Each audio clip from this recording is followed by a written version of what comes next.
Hello, everybody, and welcome back to Bob Lab. I'm Nate, here with Jason. Yes, sir. And today we're going to be talking about the state of the Sox and what they can do to possibly make the playoffs at the end of the season. So, first off, we want to say that this is our last episode before we go off to college. You know, it's that time of year. And yeah, Nate, you want to say anything before we get started? Yeah, I feel like Season 3's been a great ride. Jason's found some awesome guys, to join our show like Jeff, Jeremy, Derek, probably some other guys I don't even know. But, we started this podcast with just me and Jason, talking to each other about baseball right next to each other. And this is going to be the last episode where that's going to be the case for a while. So, me and you, at least. Yeah, I think I'll continue it. I know, but that's the point.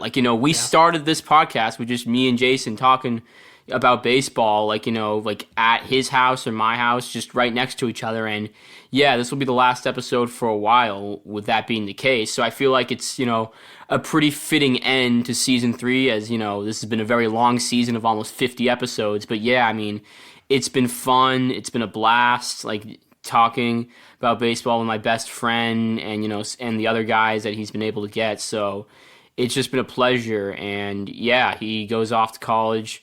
You go off to college tomorrow, Yeah, Jason. We're recording this on the 21st of August, so I'll be leaving for college tomorrow and less than 24 hours. Yeah, good luck, Jason. Keep being you. I think you'll accomplish great things. Likewise to you at Endicott College. Yep.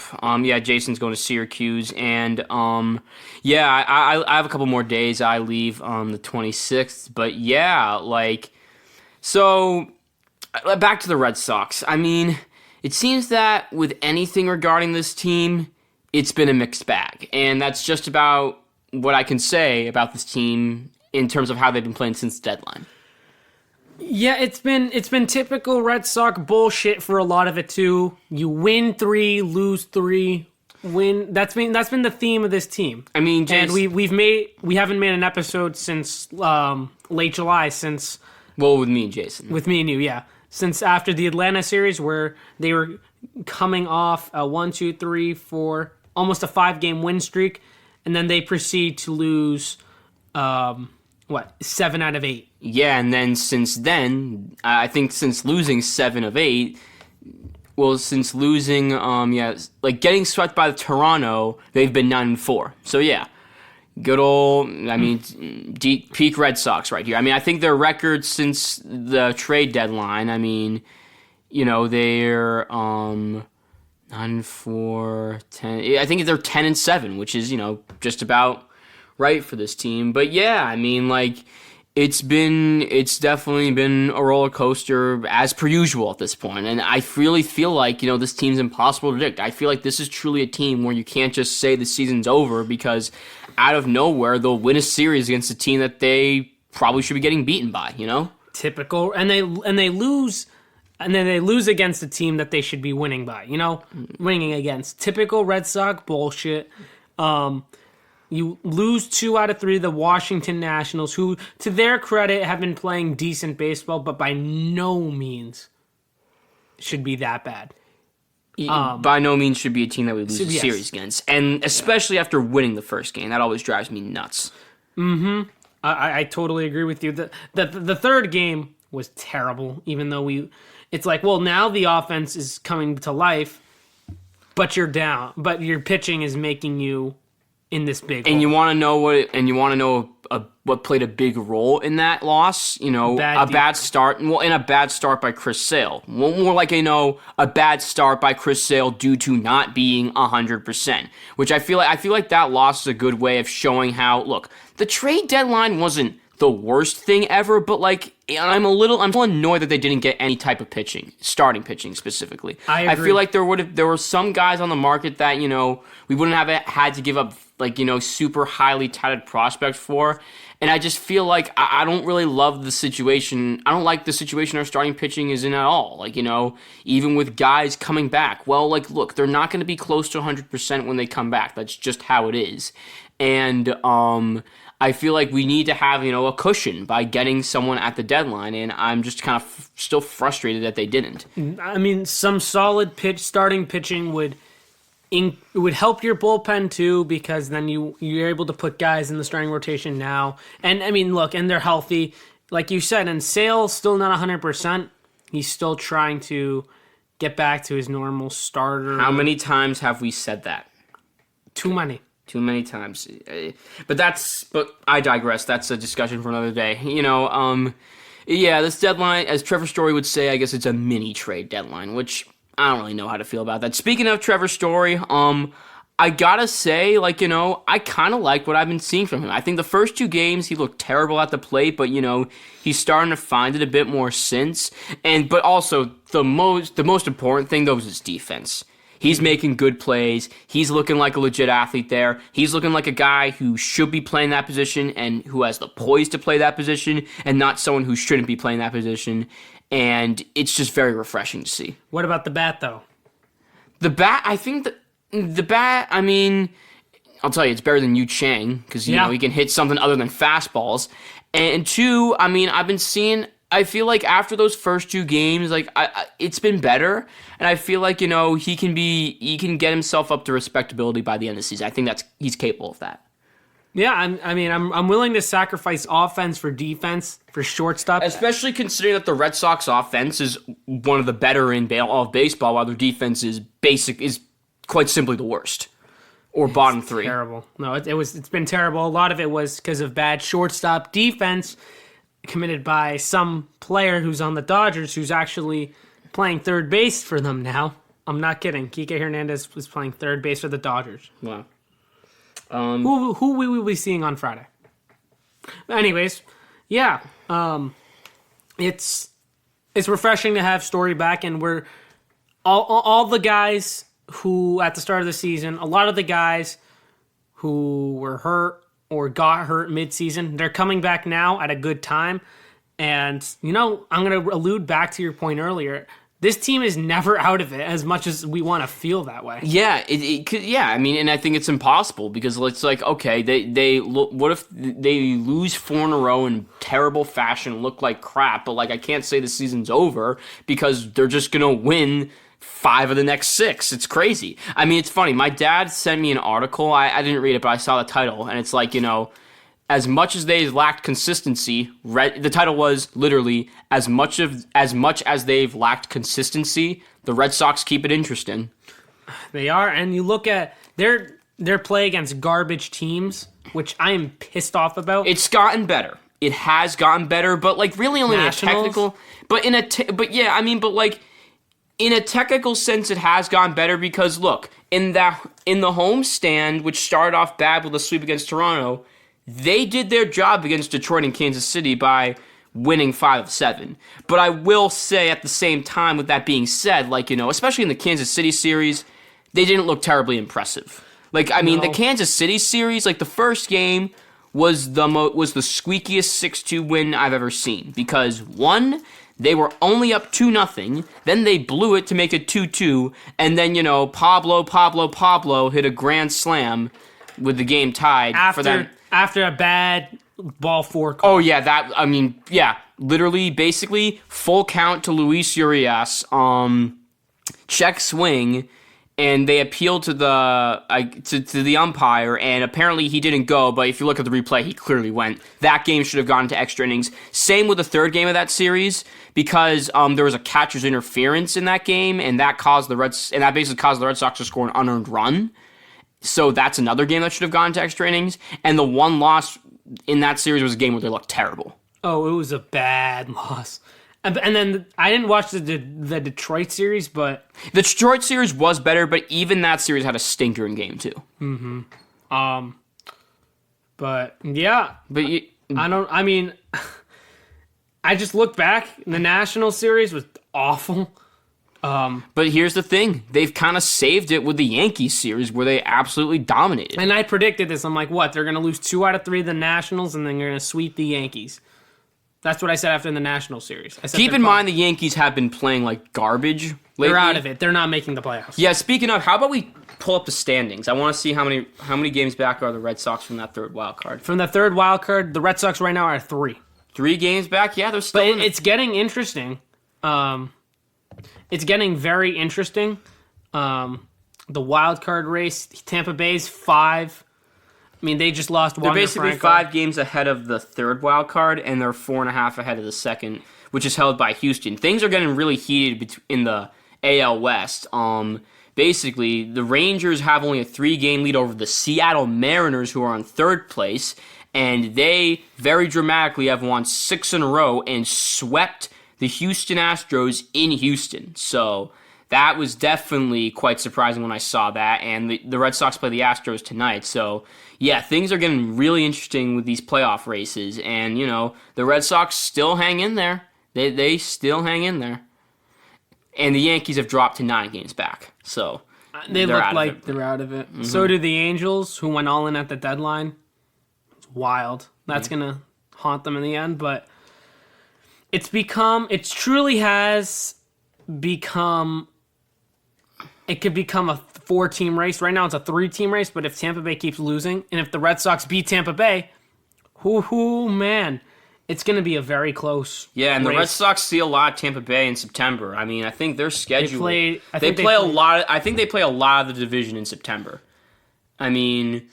But wow, they play 6 times. Wow, pretty challenge. Wow, this is this is not an easy schedule in September. They get Tampa Bay and Baltimore back. Kansas City. So they get after the crazy stretch with the Houston Astros and Dodgers. They get Kansas City, Tampa Bay. Tampa Bay isn't as good as they were before, but they're still a good team, and it's at the Trop. And the Red Sox, I think, have only won 1 game against them so far. And then they play Baltimore. That's a very good team. Gets a little easier with the Yankees. But then Toronto at Rogers Center, then Texas, then Tampa Bay again, and Baltimore for 4 to end the series. So, I mean, this month of September is really going to be quite something, and it could really come down to the wire. I think I'm going to Rogers Center. Nah, I don't know, because I'll be in Syracuse. I mean, kind of near Toronto. Yeah, not really, but anyways, off topic. Yeah, that's tough. That's a tough September. Yeah. That's why I said every game matters. I mean, early on. I feel like we keep saying this, but these next 10 games are pivotal. I mean, because the Astros are kind of a team that we're chasing in the wild card right now. The Dodgers are a solid team, so I mean, they kind of really need to have a winning record in this set of 10. If they kind of struggle a bit, go 4-6, 3-7, we could be in big trouble, especially since 7 of the games are against a team that we're chasing in the standings. I'm looking at numbers. Whoa. Oops. Yeah. So tonight, August 21st, Paxton versus Christian Javier. Paxton hasn't had his good stuff really. It hasn't been the same break. Since the All-Star break. Christian Javier, is he their ace? I don't think. No, it's Valdez. Well, I mean, I'm gonna look at it. Oh, sorry. Well, you can just click on his name on the schedule. Yeah, I know. I know he's not great. Oh, he's actually kind of been struggling a bit this year. His ERA at home's 3.19, so not terrible. I mean, it seems that he's a better pitcher at home, so yeah, it'll be interesting to see. But what else is new? What else have we been seeing lately from the Red Sox? I guess Pablo Reyes. Yeah, Pablo Reyes. Yeah, he's kind of emerged a little bit. He had that big walk-off. He's been hitting, he's been getting some hits pretty well. I think he's kind of as a second baseman, I feel like he's solid, honestly. Second baseman, platoon shortstop for Story, yeah. Yeah, I feel like that role, I think, is one that he plays well. I think he's a solid player for what he is, if that's going to be what he is. So, yeah, I kind of like Reyes. Tristan Casas has continued raking. Raffy had a nice series at the Bronx, which, he did face Garrett Cole, so that helps. But, I mean, he had been struggling a little bit before the Yankees series, so that's great. Jarren Duran, I think it's been a bit of a struggle for him lately, and now he had a bit of a silly injury. Can you explain that to me again, Jason? Apparently he, hurt his left toe climbing the wall after the Gleyber Torres home run, which was gone. Yep. It was one of those pointless climbing the wall freak injuries. Yeah, it's kind of one of those... But apparently they said he's going to be fine. Yeah, but it's kind of one of those injuries where when you hear someone tell you it, you kind of can't really keep a straight face. So let's hope that he's fine because, look, I mean, I love Jarren Duran. I feel like he's a player that can add so much, so I hope he can sort of adjust. I hope he can adjust to the league adjusting to him yet again. He's shown that he's able to do that before, and I think he's capable because I think he's really a different player this year. So, it's a baseball season. You're going to struggle a bit. So, yeah, I think Jarren Duran should be fine. And then Costas is back in the lineup today. I think the lineup card's out. Let me see. The lineup card for tonight, the 21st is out. I'm going to go put it up right now. I think Verdugo's going to be in the leadoff spot if Duran's not. Yeah, Duran's not in the lineup today. And by the way, Verdugo's down to the low 270s. It's just... He's not... They should trade him in the offseason. I still stand by that. Verdugo hasn't really shown much improvement since the deadline. I think he's been okay, but, not good enough. So, Verdugo, Devers, Yoshida, Casas, 1 through 4. Oh, speaking of, the whole... Speaking of, another thing with Verdugo is this was during the Blue Jays series with this whole controversy of him getting benched because he was showing up late. Mm-hmm.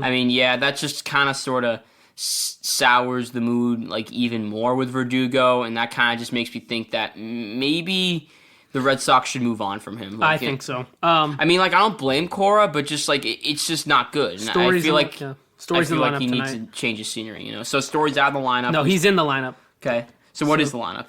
So Verdugo right field, Devers third base, Yoshida left field, Casas first base, Duvall center field, Story DH, makes sense.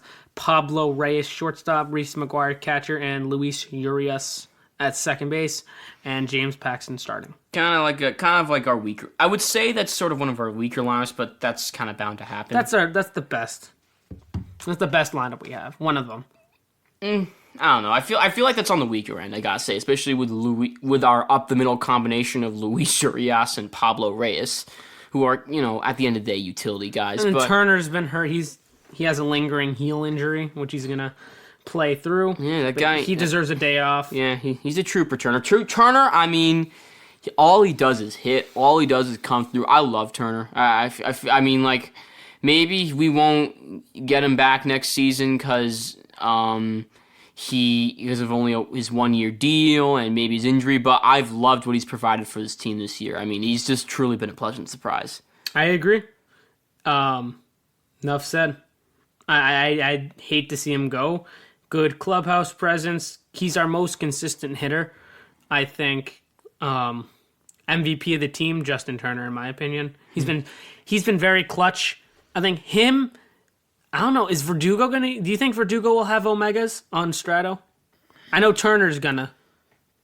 Omegas on outs. On outs. Yeah. I don't know. Has Verdugo been that clutch? He's hit a couple of big home runs, but I gotta say, I feel like neither. I feel like there would just be no Omegas at all for him. I feel like someone who would have a lot of Omegas on hits would be Devers. I feel like hits and Connor Wong. Yeah, I feel like Devers. My dad was talking about this when we were just watching the game the other day, and he kind of summed it up perfectly. As productive as Devers has been this year, there's been a bit of a lack of rhythm at the plate. He obviously the average is down, so the consistency's down a bit, and I just feel like in big situations, he just puts in a garbage at bat where he swings at the first pitch and pops up, and I feel like that's kind of been a lingering issue with him all season. Mm-hmm. Look, Devers owns the Yankees too. That's the other thing. Yeah, that was definitely a big thing. So, with Devers, we definitely need a C, especially since he's facing the Astros, who I feel like are a team that kind of have his number. Remember when they threw him only fastballs? Yeah. So, yeah, we'll see with Devers. How's the pitching been? For the Red Sox? Yeah, solid. I gotta say, the bullpen's been doing its job. When this team has a lead, we're gonna win. Schreiber had a fucking. He gave up the. Okay, it was a Yankee Stadium home run to Volpe. Mm-hmm. It was definitely. Oh yeah. By the way, the third game against the Yankees, I couldn't watch it because I was work, but I saw the highlights. Insane. It was nuts. Insane. Greg Allen. Long. Greg. Oh yeah. I was surprised it was still going on because I think it was over 3 hours, which obviously with the pitch clock, that's a really long game. But yeah, like I remember seeing the highlights in the bottom of the ninth inning. I mean, Greg Allen came literal inches away from tying the game up with a home run. There was also this crazy play at the plate where the Yankees could have tied it up there. So there were basically two instances where the Yankees were inches away from scoring a run and probably winning the game. It's crazy. Yeah. So, anything else you want to say? I don't know what else to say. Yeah, I mean, like, I think that's I mean, like, this is a bit of a shorter episode, but, I think, like, you know, there kind of really isn't as much to say about this team. I mean, like, because it's been it's been a roller coaster for them, and, you know, since the deadline, I think they've basically been 10-7, which is a little bit above 500. I mean, they remain in it, and they're kind of in the same position. Even though it's been almost a month since you and I made an episode, they're kind of in the same position as they were before. Yeah, they're still lurking, and this series will be pivotal, and I want meaningful baseball in September, and I think this stretch will determine if we'll get that. Yeah, I mean, it really will, because 7 games against a team that we're trying to chase. So, yeah, I mean, I think this will be the last time I say this for a while. That's a wrap, and go Sox. Yep, go Sox.